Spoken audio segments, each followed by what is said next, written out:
right, guys, how we doing? Happy, I believe it's the 5th of January, 2022.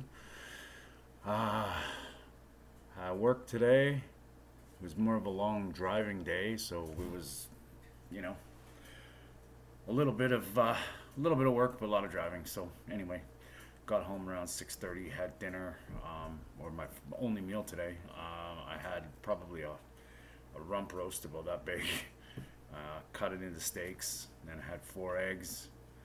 I made some bone broth, still in the pot, actually on the stove right now. It's been about 24 hours. I'll probably get into how we make bone broth later, some other time. Yeah, so it was good. Feel good. Another minor workout day. Like just woke up. I've been doing this thing for this year. It's as soon as I wake up, I do 50 push-ups, and then 10 dips, and 25 bridges. And then I've been doing that knees over toes thing, the knee ability zero. So I got some stretching to do later. I just made some green tea. I'm going to have some green tea tonight a little bit. Still pretty hot. And yeah, I just wanted to go let everybody know I am reading this fantastic book, Eat Like a Human by Dr. Bill Schindler. I was introduced to Dr. Bill Schindler on the Fundamental Health podcast with Paul Saladino. He is an archaeologist, and he's done amazing research into food. He's also a chef, and he's tied it all in together about how we eat to the like our ancestors. And I want to read this. I guess it would be like a prologue or a description of the book anyway. And this is what captivated me to this. It's got recipes in here. I'm going to be thinking about a little bit more ancestral, trying some of the methods. I don't eat bread, but for the most part anyway, once in a while maybe, but he pleads a good case for sourdough and species appropriate methods of processing that aren't in a factory or lab. So I'm going to read you this. And then I wanted to talk about some things that I was thinking about today, because it's been super snowy here in Vancouver, British Columbia. Lots of snow, not a lot of sun, so I'll get back to that. But I'm going to read you this little description of this book, and I urge you to check it out. Eat Like a Human, Dr. Bill Schindler. I'm about 4 or 5 chapters in. I couldn't put it down. Last night I fell asleep with the book on my chest. But anyway, so this is it. Our relationship with food is filled with confusion and insecurity. Vegan or carnivore, vegetarian or gluten-free, keto or Mediterranean, fasting or paleo. Every day we hear about a new ingredient that is good or bad, a new diet that promises everything. But the secret to becoming healthier, losing weight, living an energetic life, and healing the planet has nothing to do with counting calories or feeling deprived. The key is relearning how to eat like a human. This means finding food that is as nutrient dense as possible and preparing that food using methods that release those nutrients and make them available to our bodies, which is exactly what allowed our ancestors to not only live, but thrive. In Eat Like a Human, archaeologist and chef Dr. Bill Schindler draws on cutting-edge science and a lifetime of research to explain how nutrient density and bioavailability are the cornerstones of a healthy diet. He shows readers how to live like modern hunter-gatherers by using the same strategies our ancestors used, as well as techniques still practiced by many cultures around the world to make food as safe, nutritious, bioavailable, and delicious as possible. With each chapter dedicated to a specific food group, in-depth explanations of different foods and cooking techniques, and concrete takeaways, as well as more than 75 recipes. Eat Like a Human will permanently change the way you think about food and help you live a happier, healthier, and more connected life. So that sums it up. I'm in, and it's fascinating. Gonna throw some stuff out there that I already know about, like ishtamalization of corn, which is the way that our ancient ancestors would process corn. Now it's completely different. I know there's a different chemical structure as well. There was I think it's flipped on its head. There was 20% sugar before. Now it's 80% sugar. I don't know how the exact numbers, but that's it. So I will let you know how the book's going, and maybe try some recipes. Might even film some. This one might be a little long because I want to try and lay out this stuff that's been going on right now in the world, and you might have heard some stuff about vitamin D. I wanted to do a video about fat soluble vitamins and kind of like, what goes on. And I'm calling this food for thought, and this is what I just want you to think about these things. First of all, fat soluble vitamins. What does that mean? You need fat to absorb them. Pretty simple. Vitamins A, D, K, and E. And it can get confusing with all the D3s, D2s, K1, K2. What I want to focus on is what I'm going to do is I'm going to break down one at a time. So this today is going to be about vitamin D and kind of a layman's terms talk on vitamin D.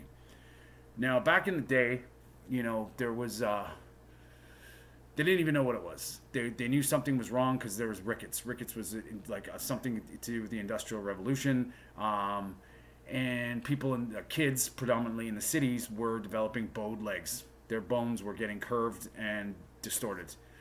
They narrowed it down to a substance called, and they named it in the future vitamin D. So they found that with a small amount of vitamin D, they could cure rickets.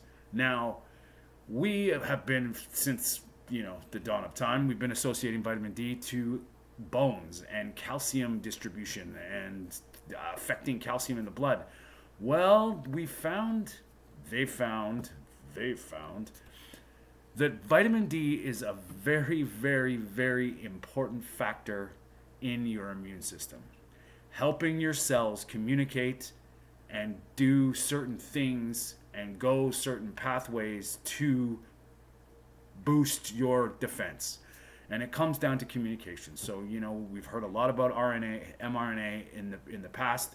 Well, you generally, when your DNA gets triggered, it has to go somewhere, and it goes through mRNA. So in order for that to happen, vitamin D has to be there. So your DNA transcribes the mRNA to let your body know what's going on. Pretty basic, right?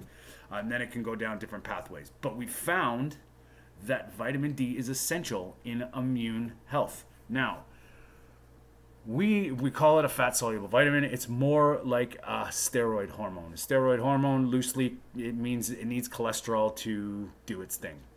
So that's another argument for cholesterol. Now, we've been told that cholesterol's bad, that LDL, and cholesterol is not LDL and HDL. Cholesterol is in these particles that carry it. So they are low-density lipoproteins. It's not cholesterol. So the cholesterol is the thing that those things carry around. Now, cholesterol is so important that 75% of your cholesterol is made by you.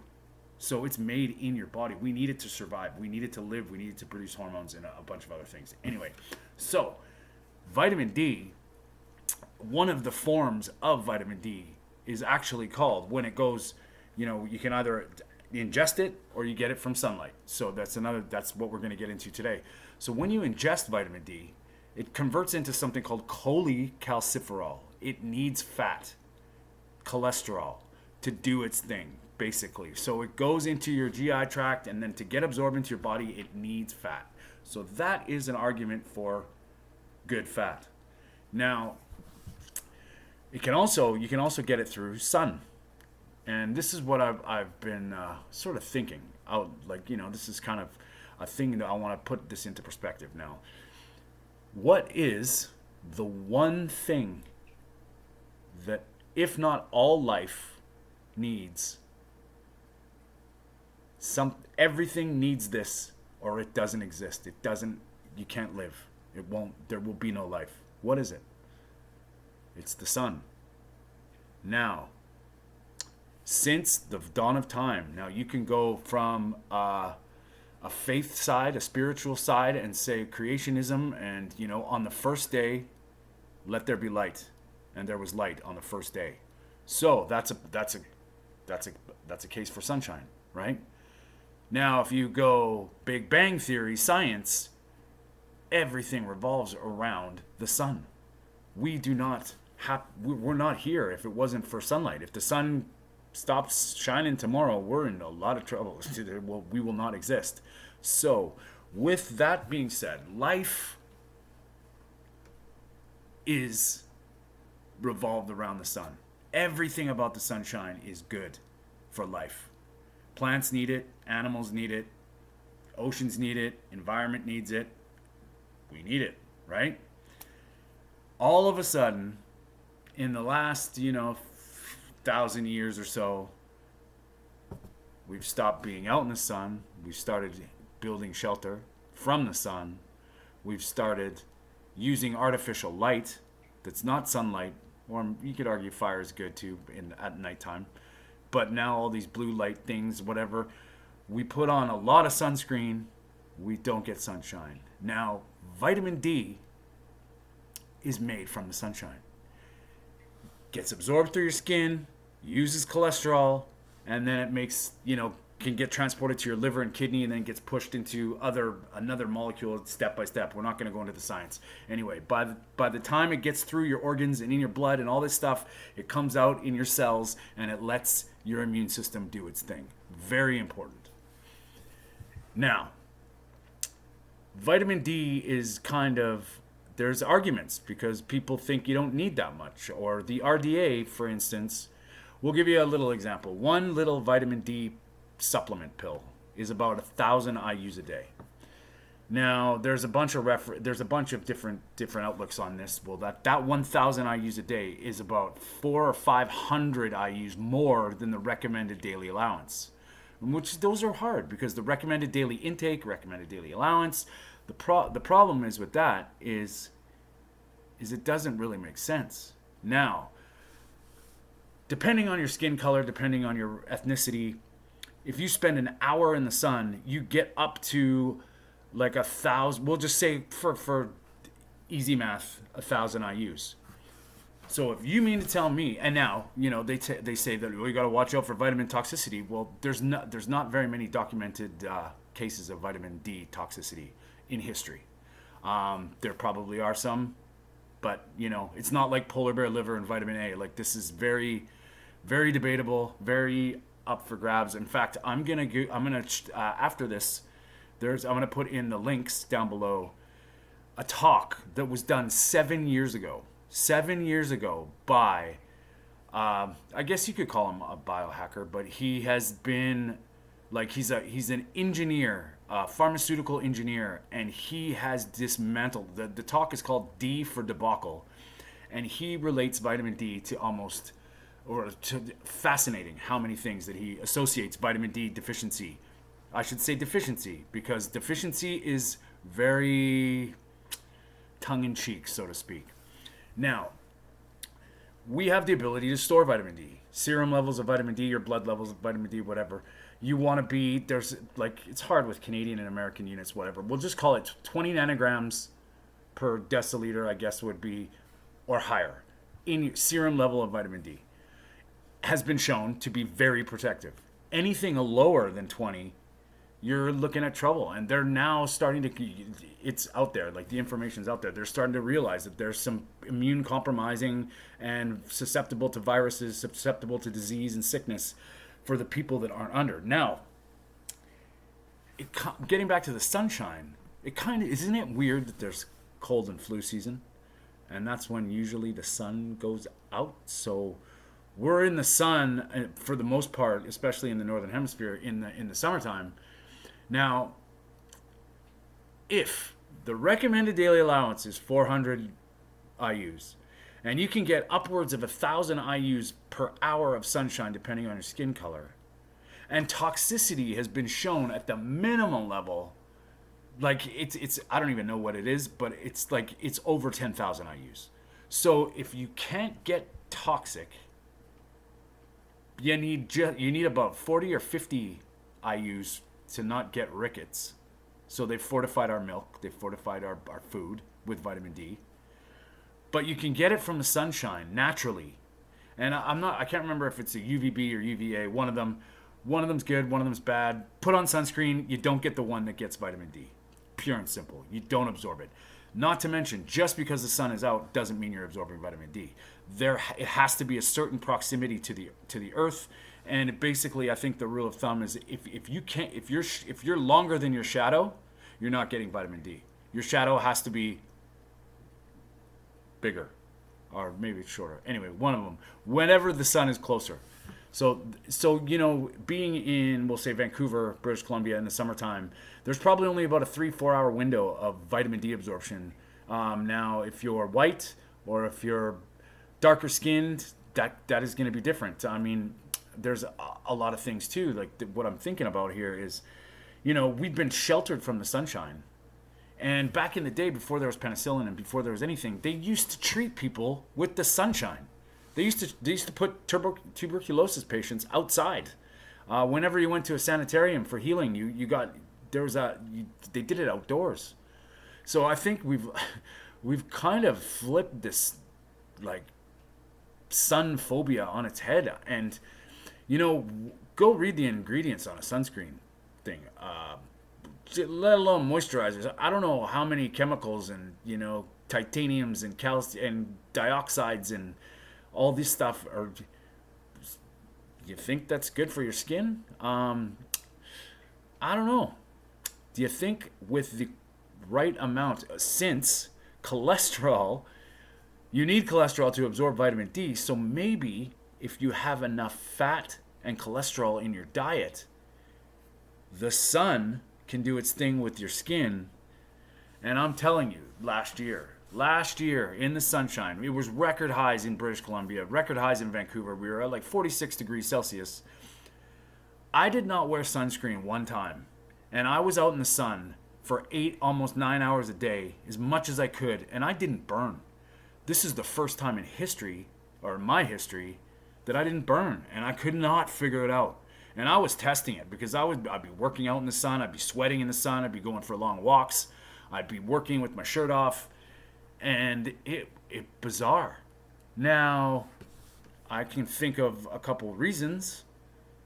Did it just all of a sudden happen? But it's kind of, since I've been on this fat adapted journey, it's just another thing that makes you go, like, wow, maybe my body is producing enough cholesterol and I'm putting in enough fat to make cholesterol. Maybe that has something to do with it. It's interesting. Now, vitamin D and sunshine, obviously, will help with your defense against viruses and all sorts of illness. So, that being said, if you're not getting sunshine, it's very hard to get vitamin D from food. We fortify milk. It isn't butter. It's in egg yolks. There's a D2 in mushrooms, but it takes a bit of things have to happen for it to get absorbed and make it actually I think it's called 125 dihydroxy cholecalciferol. Anyway, it's like a super long name. That's the active form of vitamin D that helps your cells and stuff. But it's pure and simply essential. And I think the ability to absorb the sunshine is the best. And if you're not, I'm obviously not recommending, or like doing it, but personally, in the wintertime, I've been taking 5,000 IUs of vitamin D a day, vitamin D3, and there's some caveats here too, because like you need K2. K2 stops the clotting. Vitamin A helps vitamin D be absorbed, but I mean, I do supplement with cod liver oil, a good Norwegian. Hopefully it's not contaminated cod liver oil, especially in the winter, EPAs and DHAs. And it's funny how all these things, these fat-soluble vitamins, work in synergy to help you do your thing and fight these diseases. So it's huge for your immune system. Now, I don't know which side of the road you're traveling on these days. Like, no, it's not my business. But I would, if you can get your vitamin D levels tested, that might be something I'm going to do this year. I'm going to get my serum levels tested in the sunshine. I'm going to back way off of that 5,000 IUs. And like I was saying, I'll take 5,000 IUs if I was out in the public around and exposed. This is just my personal thing. I don't know if it's right or wrong. So if I'm out in the public, if I go shopping, if I'm out in the mall, or if I'm out getting groceries, or I feel like, that I was cold, really cold, not a lot of light, maybe got a bad sleep, I'll take about 5,000 IUs every day. And I'll take it with food. I'll take it with fat, like something, that's got butter or olive oil. Now, if I just had, like say a home day, and I was like, lounging, just went for a walk, didn't come in contact with anybody, and I got a decent sleep, I'd probably take 1 or 2,000 IUs. That's my personal thing. And what I wanted to say is, judging by how important vitamin D is, the ceiling of toxicity being almost non-existent, and there's been cases of people being in the hospital getting dosed with 100,000 IUs of vitamin D. I would not recommend that. I'm not a doctor, and they've been fine. So I do know that vitamin D builds in your blood, and you can hold a level, meaning, like, look at the seasons, right? In the sunshine, in the summer, you build up a big vitamin D piggy bank, and in the winter it starts to get depleted. In the springtime it starts to come back. That kind of makes sense, doesn't it? So in the winter it might make sense to, especially in a very, very viral season, to maybe the downside of taking a couple thousand IUs of vitamin D probably isn't a bad idea. That's kind of my take. That's my opinion. I'm not forcing that on anybody.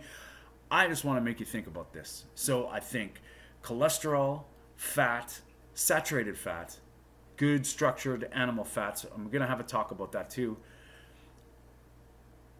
Fat that can't be oxidized. It's not volatile. So fat. Coconut oil is good. Plant-based option. It's got a high percentage of saturated fat. Not a lot of omega-6 fatty acids, which is like linoleic acid is probably the bad one. But that being said, it all ties into vitamin A, vitamin D, vitamin K2 or K.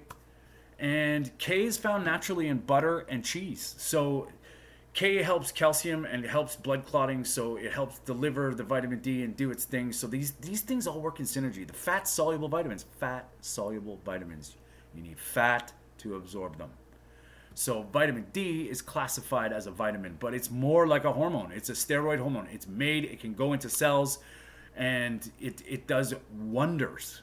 And who knows? Maybe that's the difference between being really, really sick and not getting anything at all. I've never had any. I haven't been sick for 2.5 years.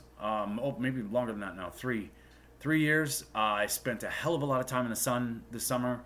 I'm boosting up my vitamin D for the winter, for these months especially. And it's.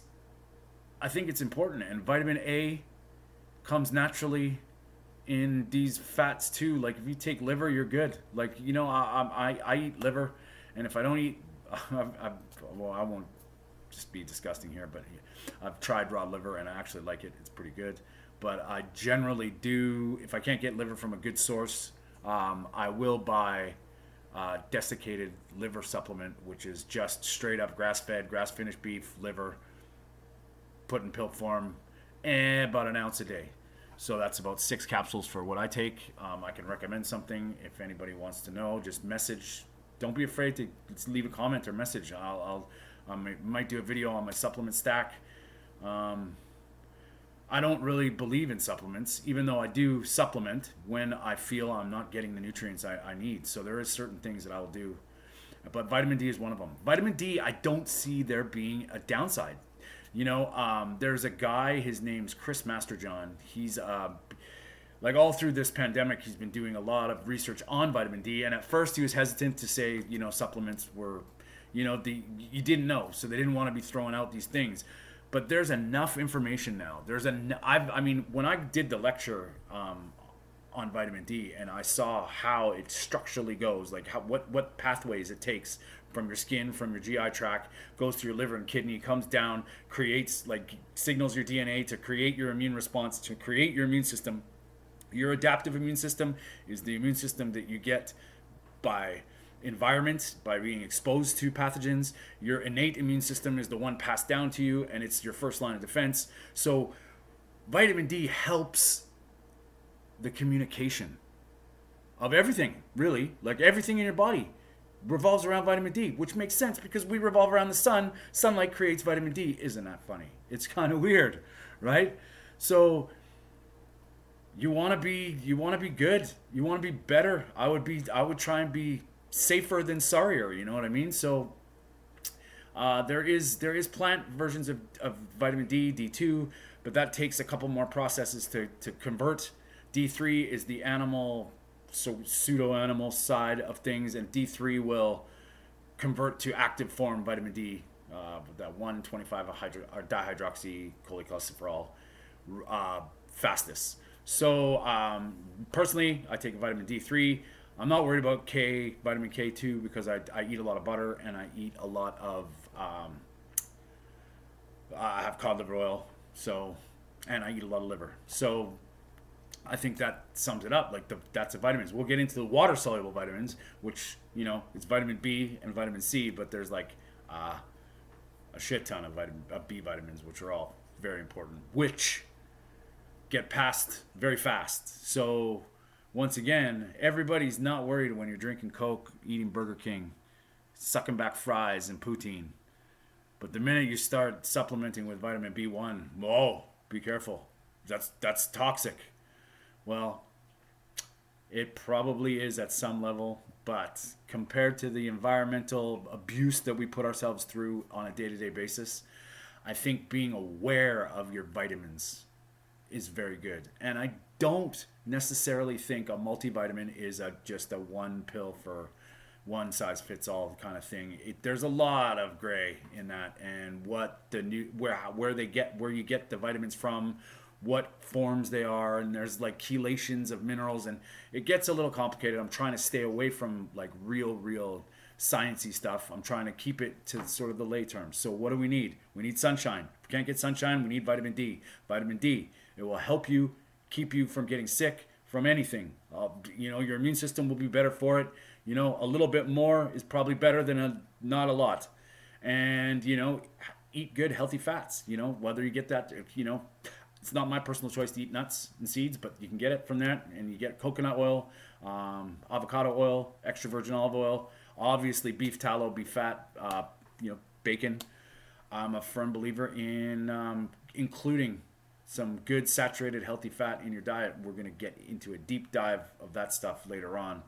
But I just wanted to kind of put that out there because, like, you know, we don't have a lot of sunshine lately, and we don't have a lot of, you know, maybe this is the break in the clouds that you need. So, you know, there's a lot of woo out there about vitamin D. There's a lot of like hearsay about vitamin D, but I'm going to tell you, it's very important. And it's important for the rest of your life, not just this time in our lives. It's very important. It will help you establish a good, solid immune system that communicates with itself and doesn't panic and doesn't freak out. It will help possibly be the missing link in a lot of things that are wrong. I'm going to put the link to Ivor Cummins' D for Debacle. It's about an hour long, so if you have some time, please check it out. It will explain a shit ton more, and it goes into a little bit of the science, a lot of the cause and effect and why. But I really do believe that everybody should be aware of this vitamin D thing. It's not just taboo. It's for real. You need to be aware of it, okay? And it's only because I care about you, and, you know, I don't want to put any politics or any bullshit into this. This is actual, makes sense from an evolutionary side of things. We need vitamin D. We need sunshine. We need to not be absorbed by sunshine. So get outside. Breathe air. Get light in your eyeballs. That's another thing. You know, direct sunlight into your eyeballs does wonderful things. And yeah, sorry to keep you so long. Stay strong. We'll see you next time.